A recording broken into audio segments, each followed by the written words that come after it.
Lesson 5 is called splitting segments, which is referring to finding a point along a line segment that's not exactly in the middle. If it was, we could just use the midpoint formula for that. So 5.1 is splitting with part to whole ratios, and there's kind of some vocab that we have to get into before we can get into the examples.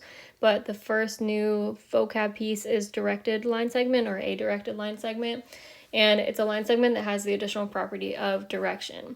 So for example, the line segment from point A to point B means that the line segment starts at point A and ends at point B. So you'll see that on the first graph. It starts at point A right here, and then we have an arrow going towards point B to show the direction, and that would be segment AB.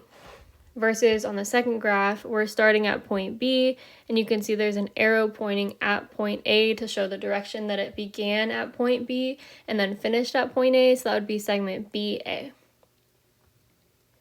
And then the next new vocab term is a part to whole ratio. So it's a ratio that compares a part to the whole it belongs to. So say like if you have 10 people in your family, you would be 1 out of the 10 in your whole family.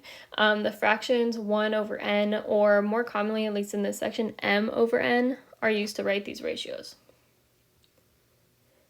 And then the way that we find a point along the line segment, like with a given distance or amongst a given ratio, is as follows.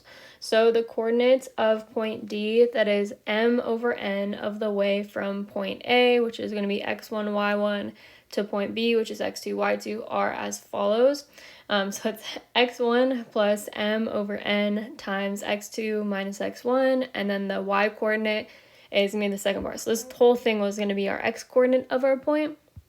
And then the y coordinate will be the second point. It'll be y1 plus m over n times y2 minus y1. So you can see each side is pretty much structured the same way. Like they each have the m over n right here. The only thing that's changing is like the first part is the x coordinates to get your final x coordinate, and the second part is the y coordinates. Okay, so it's kind of a big obnoxious formula, but it's not actually as bad like once you go to use it. So example 1, the point x is placed between points y, which is the point 1,8, and z, which is 7, -4. The point is located 5/6 of the way from point y to z. What are the coordinates of point x? So it's really important here that like we are kind of following like direction. So whichever is your like kind of starting point. So in this case, we're starting at point y and then we're going to point z. The starting point has to be your like x1, y1. So in this case, our starting point is y and then our ending point is z. So that would be like our x2, y2. And then it says that the point is located 5/6 of the way from y to z. That's going to be our fraction that we use for m over n. So I'm going to go through and kind of label each part. So our starting point was y. That'll be x1, y1. And then our ending point was z. So it'll be x2, y2. And then that 5/6 is going to go in for m over n. And the rest is just putting them in the right spot and simplifying. So x1 was 1, so that'll go right here and right here. And then x2 was 7, so that'll go right there. And then 5/6 will go right here. I'm going to do that one first. So it'll be x1 was 1 and then plus 5/6.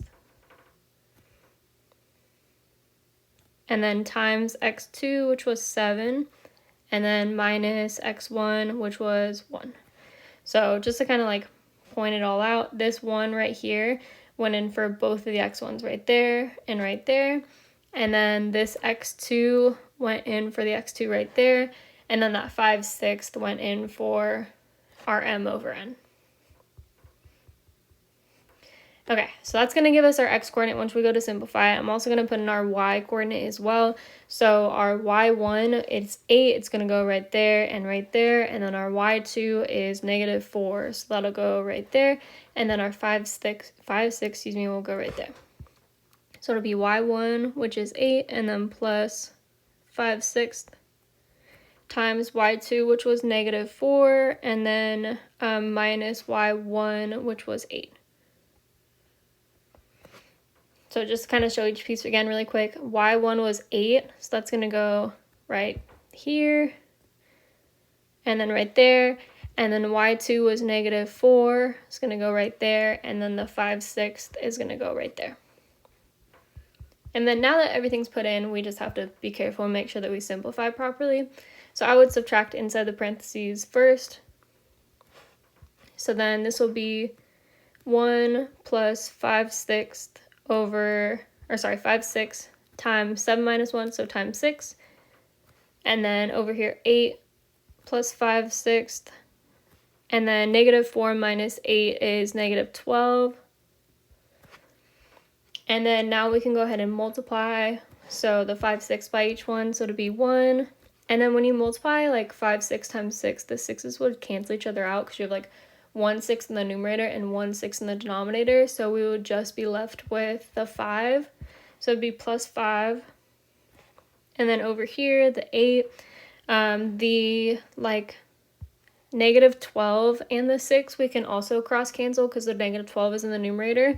If we divide them both by 6, this would go away, it would just become a 1, but we don't need to write that. And then -12 divided by 6 would become -2. So I would just need to multiply 5 times -2, which is -10. So -10 over here. If you ever have a hard time with the like cross-canceling part, like what I just did with like the 6's and the 12 and the -6, you can also just like multiply straight across and then reduce. So for example, I'm going to erase this after, but like if I did 5/6 times -12, this is like -12 times 1. So if I multiply straight across, it would be 5 times -12 would be -60, and then over 6, and then -60 divided by 6 is -10.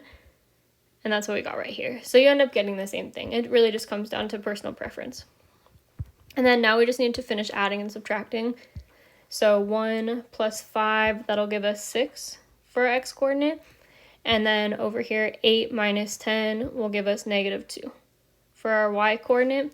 So the point between point y and point z, that was like 5/6 of the way from point y to point z, is at 6, -2.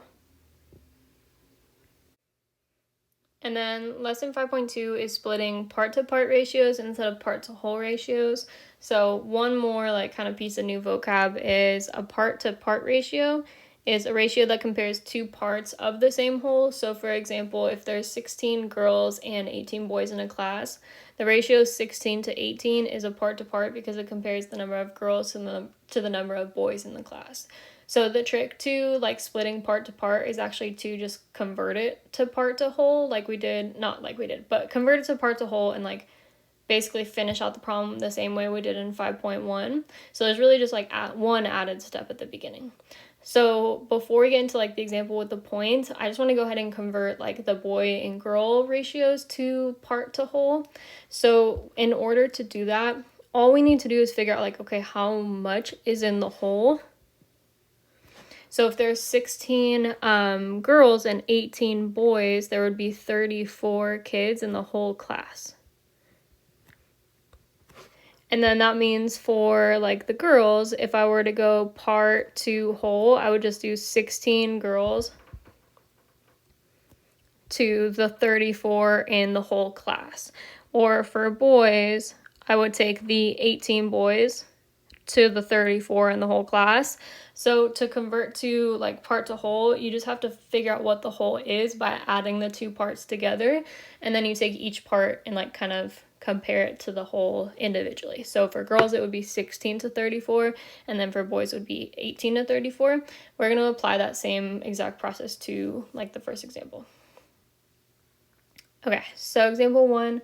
The directed line segment MN has endpoints at M, which is 5, -10, and N, which is -15, 20. What are the coordinates of the point K that partitions segment MN according to the part-to-part ratio 3:2? And partitions just means like cuts it at some point. Okay, so it gives us the part-to-part ratio 3:2. Before we can do anything with this formula or like find our point that we're looking for, we have to convert it to a part to whole. So I would leave yourself a note that like the first step is to convert to part to whole.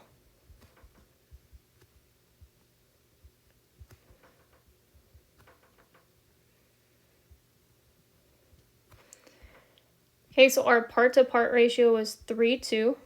If we want to convert it to part to whole, we just have to find the whole. So we would just do 3 plus 2. We just need to add each part. 3 plus 2 is 5, so that means that the whole is 5. And if you do it in your head, that's fine as well. You don't have to add 3, 2 all written out like that. But okay, so we've converted now, or we've kind of did the first step of converting part to whole. And then now we have to go ahead and like find each one individually. So 1 would be 3 to 5. And then the other one would be 2 to 5. So those are both of the like part to wholes, and we could technically use each of those, but since we're going from like M to N and it says to like use the part to part ratio 3 to 2, we want to use the 3 to 5. If like for whatever reason you were just like really up for the challenge and you want to like switch it around, you could technically do the same problem but approach it as like an N to the M and use the 2 to the 5, and it should end up being the same exact point because it's like saying, this is just an example, you don't have to draw this, I'm going to erase it, but like let's say this is M and this is N, and I went like 3/5 of the way to N, it would be about right there. This would be like, say, 1/5, 2/5, 3/5, 4/5, and then 5/5. So this is at that 3/5 mark from M to N, versus if I went backwards and I wanted to find like 2/5 of the way from N to M, would be right here. So it ended up being the same exact point. I don't know if there would ever be a case where like you really should do that, but I don't know. It's kind of interesting that you can. Okay, so we figured out our like fraction that we're going to use for the M over N. It's this one. So that's going to be our M over N, and we'll put that in right here. And then again, we just need to pay attention to like what's our starting point. We're starting with point M. So that's going to be our, I'm going to pick a different color. That's going to be our X1 and Y1. And then the ending point is going to be our X2 and Y2. And then the rest of the problem is like identical to in 5.1. X2. Y2 for our endpoint. So our starting point is always like our point 1, X1 and Y1, starting at point M, and then our ending point is always our point 2, so X2, Y2. The rest of it's exactly the same as 5.1, so we're just kind of plugging everything in the right spot and then simplifying. So X1 is going to be 5, so that'll go right here and right here. Oh, nope, I highlighted the wrong one, right there. And then X2 is going to be -15, so that'll go right there. So I'm just going to start with those, and then I'll worry about the y's. So X1 is 5, and then plus M over N, we're going to use 3/5. And then times X2, which is -15, and then minus X1, which was 5. So that's all for the X coordinates. We have that done, and then we just got to do the same thing for the Y coordinate. So our Y1 is -10. So that'll go right there and right there. And then our Y2 is 20. So that'll go right there. So Y1 was -10. And then plus M over N was 3/5. And then times Y2, which was 20. And then minus Y1. So that'll be a minus -10. So just be careful with the double negatives. And then we'll subtract inside each of the parentheses first. So like first -15 minus 5. So it'll be 5, and then plus 3/5. And then -15 minus 5 is like if you're at -15 and then you go down 5 more. So it'd be -20. And then, oops, I don't think I need that double parentheses there. And then comma, and then -10 over here. And then plus 3/5. And then we'll subtract over here, 20 minus -10. Remember, anytime you see a double negative, you turn it into a plus. So it'd be like 20 plus 10, so that would be 30. So 20 minus negative 10, the double negative always turns into plus, so 20 plus 10 would be 30. And then now we can work on multiplying. I'm going to cross cancel again. So this will be like a 5. And then I can cross cancel the negative 20 and the 5 because the negative 20 is like up top and the 5 is down below. So I would divide both by a common factor, which would be 5. If I divide 5 by 5, it becomes a 1. And negative 20 by 5 becomes a negative 4. So then I would just have to do 3 times negative 4, which is negative 12. And then on the other side, or for the y coordinate, it's negative 10. And I'm going to cross cancel again. So the 5 and the 30 have a common factor. The 30 is up top, the 5 is down below, so we can cross cancel. I would divide both by 5. So this would become a 1, but I don't need to write it. And then 30 divided by 5 would become 6. So I just have to multiply 3 times 6, and that gives me 18. And then now I can just go ahead and add and subtract. So 5 minus 12 is negative 7. And then negative 10 plus 18, sorry, is the same thing as 18 minus 10, so it'd be 8. So negative 7, 8 is the point that is like partitions segment MN according to the part-to-part ratio 3:2. I know it's a lot of like, almost sounds like gibberish sometimes, but here's the thing. Between like 5.1 and 5.2, the bulk of the work is identical.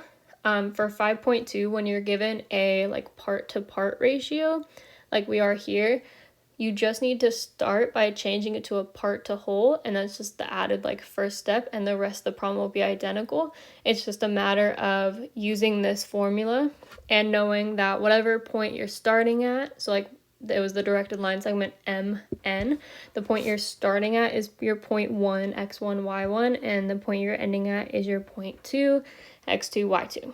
Okay, and then just one more time, the way that you convert part to part is just by taking each part. So like over here, one part was 3 and the other part was 2, and putting it over the whole, which is both of them added together.